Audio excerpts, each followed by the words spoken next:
Saudi Arabia is in the middle of one of the most ambitious reinvention stories on the planet. And somewhere in that story, mapping it, measuring it, making sense of it all, are drones.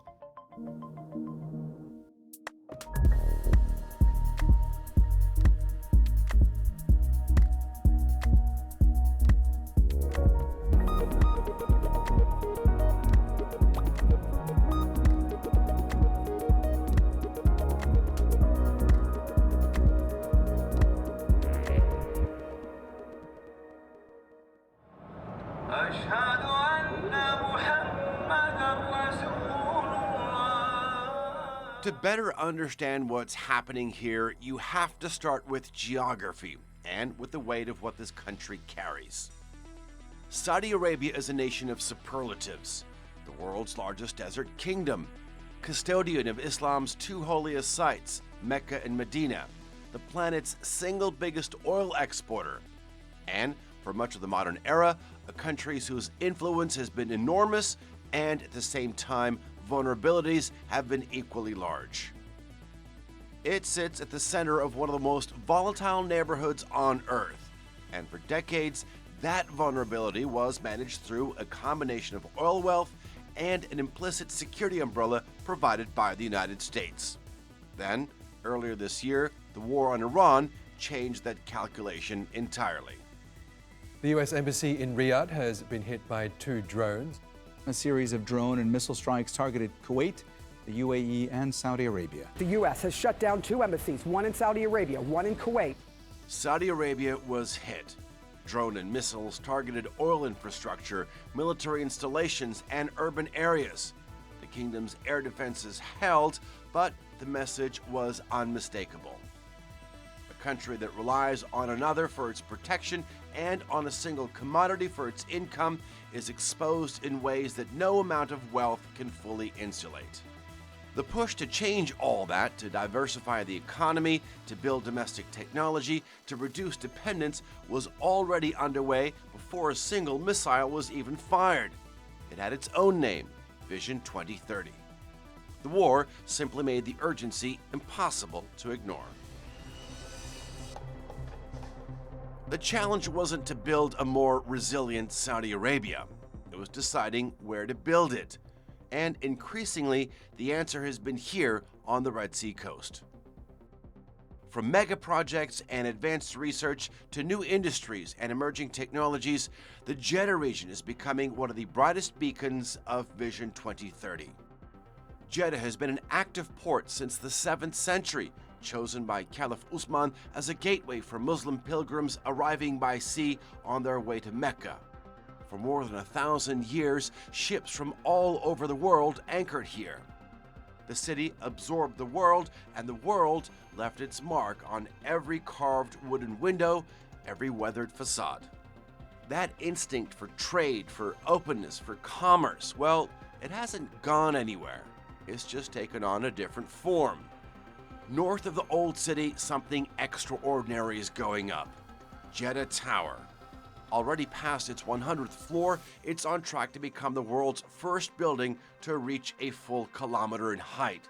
It will anchor Jeddah Economic City, a planned waterfront development designed to make this coastline a hub for commerce, finance, and technology. The ambition is vertical in more ways than one. Just north of here, the infrastructure to fuel all that is already built.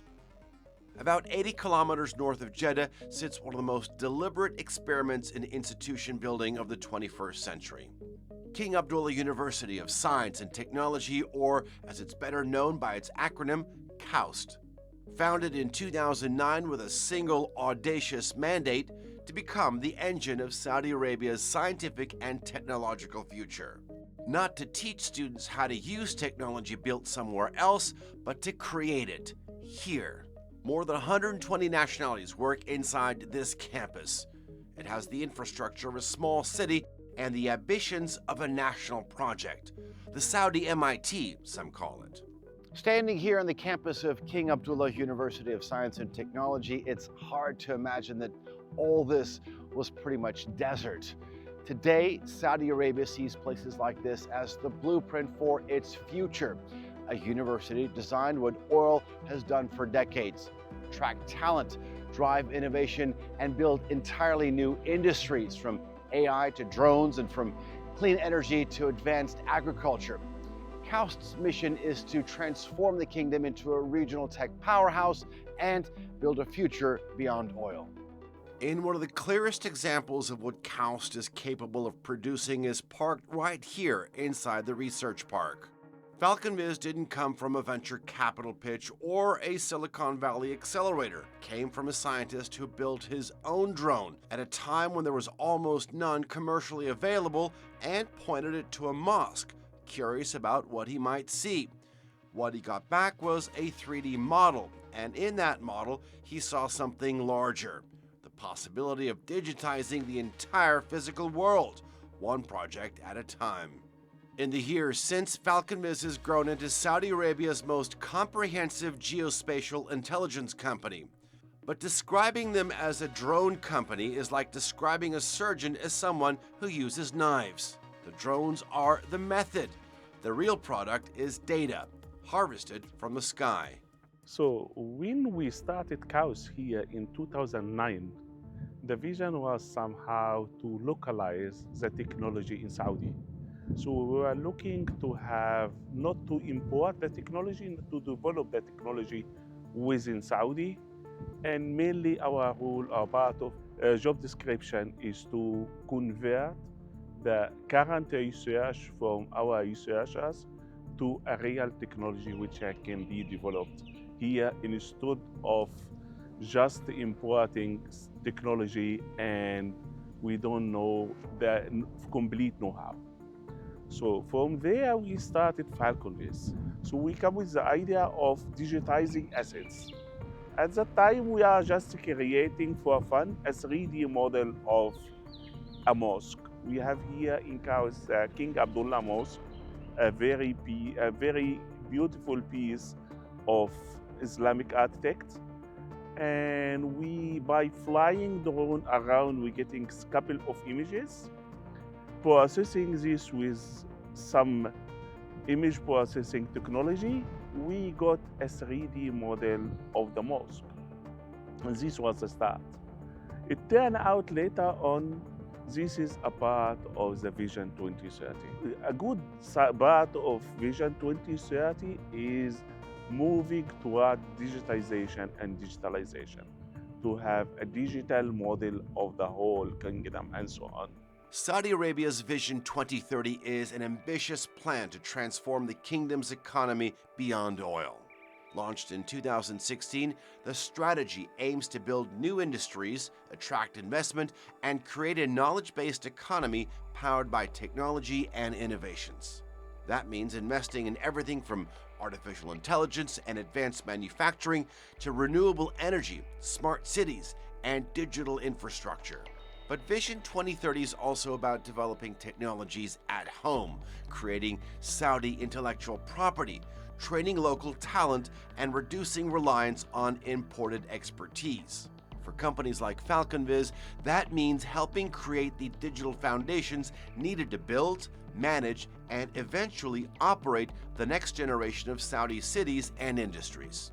FalconViz is inside KAUST, but we have an office in Riyadh, we have an office in Jeddah, we have an office in Medina, we have a satellite office in Neom, and another satellite office also in Abha in an area called Soda. So we are not only here, but being in KAUST, there is several benefits, and there is a need to be here. First of all, the mind around us. So we have the most talented researcher in the country are here in KAUST. I can meet any one of them within a day or two. I can discuss openly and exchange ideas with them. So this is a unique opportunity which is not available outside KAUST. And also it is not available easily in any other place, even in the United States or in Europe. So this is one. Second is the infrastructure. So there is a huge infrastructure here, from internet to computing power, data center, and so on and so on.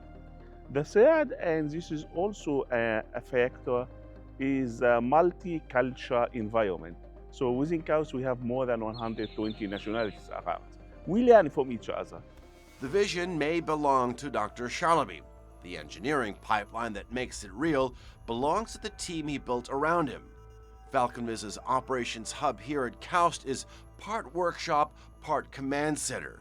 Drones in various states of preparation, it's a company that has quietly mapped Saudi Arabia and is now being asked to help build its future. Saudi Arabia is in a great moment in history where it has capital, it has all these giga projects, has a very young population eager to work in technological fields.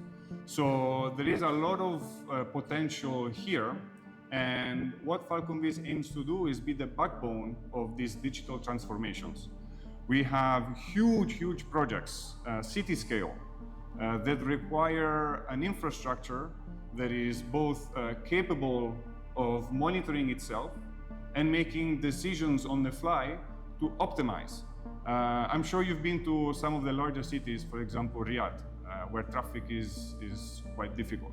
So we want to avoid these situations in these new cities. So we want models, we want these beautiful 3D models that we see all the time, but that's not enough. We need sensors that collect data, which we have already, and we need an infrastructure that is capable of processing this data and making decisions and improving upon the models that we have so that we can live better lives day in and day out for the people that live there. One of the things that comes up time and time again is centimeter level precision. But in all fairness, it is a technical specification, it is a technical term. You talked about these large scale projects, these giga projects. What does it mean in actuality for a project like NEOM, or when you're mapping an oil field, or let's say when you're trying to restore a 1,000-year-old historical neighborhood? What does it mean? Yeah, as you mentioned, centimeter level precision is a technicality, but it's something that gives confidence in the data that we collect. To be able to say that means a lot. So centimeter level precision starts with data collection, so choosing the right hardware for the job, data processing, and final deliverables. And actually, when we talk about historical sites, we go to submillimeter precision, because we are talking about small scale where details really matter. So how does this all come together?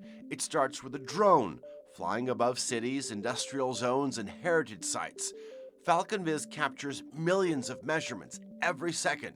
The goal isn't simply aerial photography, it's creating a detailed digital record of the physical world. Those scans are then combined to create highly accurate 3D environments. Everything from historic neighborhoods to entire cities can be recreated virtually, allowing engineers, planners, and decision makers to explore locations without being physically present. But the model isn't static. Information constantly flows in from drones, vehicles, cameras, and other sensors. As conditions change on the ground, the digital version changes too. The result is a living picture of what's happening across a site, district, or even an entire city. Once the information is collected, software begins looking for patterns. It can identify damaged equipment, detect congestion, monitor environmental conditions, and flag issues that might otherwise go unnoticed. The focus shifts from observation to action.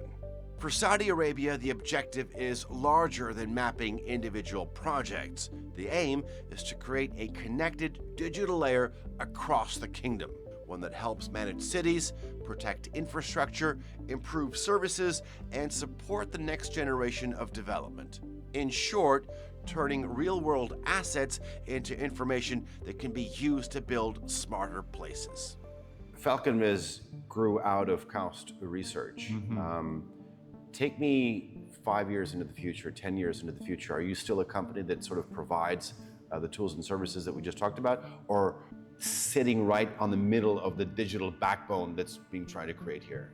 Exactly. So we really like this digital backbone phrase. The reason is this allows many technologies to be plugged in. We talked about drones earlier, but that's not our only data capturing device that we have. We feed information from stationary LIDARs, from cars that are driving around collecting information, sensors. This is when this famous digital twin becomes alive, when you feed information to it all the time, and then you make informed decision on this. For example, we're doing some work now with some of the ministries to optimize crowd flow. So FalconViz is not just about drones, but we have static cameras running AI models specifically designed for these kind of environments. And based on that, we can make decisions whether people should be routed different ways. Luca talks about this technology with the quiet confidence of someone who has spent a decade proving it works. But there's only so much you can understand from a briefing room. I wanted to see the machine in the air, so we headed outside for a live demonstration. Okay, so the drone that's equipped with LIDAR has just taken off right now, and this is sort of a screen that's displaying both the real-time image of the flight, but also LIDAR image here on the left, right? Yes. Actually, what you can see here, it's a 3D buoyant cloud. It's live buoyant cloud where actually this LIDAR, it can record up to 2 million points per second. So, which is actually a quite good equipment when it comes to scan cities or scan actually trees. This LIDAR, it comes with two things. It comes with the LIDAR and the camera. And the camera here, it can actually use to do photogrammetry missions alongside with the LIDAR mission, which actually it's changed actually how we operate compared to the old, let's say, type of LIDAR, where actually you just fly the LIDAR once, then you need to fly another sensor for another time. Give me an example in terms of how this application, where both of those can be used. How do you use it right now? Okay, that's really good. Actually, when it comes to city scan, I mean, there is a big issue when you use only photogrammetry technique alone, because when you use photogrammetry alone, it can make actually you capture a geometry, but just geometry not accurate. So the LIDAR add another layer where actually you make like contribute to capture good geometry, and then you end up with two data sets where actually LIDAR data where you can capture a good geometry for the building, and photogrammetry where you can actually get a texture from the images from high resolution camera, and then you combine those two technology together to produce high accurate 3D image when it comes actually for big cities, like if we're talking about big cities in Saudi like Riyadh, Jeddah, Dammam, and we actually running those type of sensor right now in those cities to scan them. I mean, if the name of the game is actually collecting as much data as possible, then this technology it's a home run. You can't get better than this. Yes, actually, for now, actually, and with the modern actually technology, or with, let's say, with the new technology when it comes to AI, we implement AI techniques using actually to process those type of data we capture, as you mentioned. So we capture a huge amount of data, and even it requires a huge amount of processing. You can, if you look at the screen here, you can see how those actually sensor can capture real time. So you can see this trees just behind us, and also the street, the building also. We've seen how FalconViz's technology works at the scale of cities and other large mega projects, but the application that matters most is happening somewhere far quieter and hotter, underneath the scorching desert, where Saudi Arabia is attempting something almost audacious to turn the desert green again. And drones are a big part of that. Saudi Arabia is trying to green one of the harshest environments on Earth. The kingdom receives some of the lowest levels of annual rainfall anywhere in the world, while summer temperatures can regularly climb to nearly 50 degrees Celsius. Water scarcity, poor soil quality, and extreme heat make agriculture difficult and expensive. Many plants struggle to survive long enough to establish roots, while high evaporation rates mean precious water can disappear quickly. Yet under Vision 2030, Saudi Arabia is pursuing ambitious environmental goals, from restoring degraded land to planting millions of trees and expanding vegetation cover across the country. To succeed, researchers are searching for ways to make every drop of water, every seed, and every hectare of land work harder. And increasingly, technology is becoming part of the solution. In one of the harshest environments in the region, a small team is running what might be the most unusual laboratory in the kingdom. And it's not because it doesn't have a ceiling. This is where GrowBiom operates, a company built on a deceptively elegant idea that the desert itself holds the biological keys to making things grow in it. We're really in the Wadi Qadid area. It is almost 120 kilometers from Mecca. The temperature, normally it is really very extreme. No vegetation around, as you see. So we choose this place as a mimicking and see that representative place for Saudi Arabia. And we have a big mission in Saudi Arabia for plantation million and million of trees. However, we would like to provide good solutions coming from academia, from research laboratory to be applied in the field. And here we came with GrowBiom. It's an agriculture biotech company trying to harness the power of nature for providing microbes to help the plant to grow under the extreme conditions. We're finding the soil, isolating the microbe from the soil, and then we try the best microbes which would help in increasing the nutrient acquisition of the plant, decreasing the pH of the soil, because here we have a very high pH, which the plant have a hard time to absorb nutrients. With the help of the microbes, we are doing all the job, so the plant have a very good niche to grow under this extreme condition. How does the technology that you use from FalconViz help you in your research and what you're trying to do? What we try to do here in the piece of the plot land here, we wanted to test the impact of microbial cocktail, different microbial cocktail in different plant species. With FalconViz, you already have a fantastic platform, this Ghalsa AI platform, where we were able to monitor lifetime of the field trial, plant by plant, not only to monitor, but also to have a real data can intervene, and we can intervene if we have some problem. So for example, we already have used the drone technology. They fly over the plots every 1 month or every 15 days, and then they're starting using a multispectral camera, and they capture everything they can get from the plant. Not only from the plant, but also from the soil. And all this one can give us, in the end of the day, a kind of an decision what I have to do. From the ground, many of these plants look identical. From the air, it's a different story. Using multispectral cameras, researchers can see signs of stress long before they become visible to the naked eye. The goal isn't simply to collect images.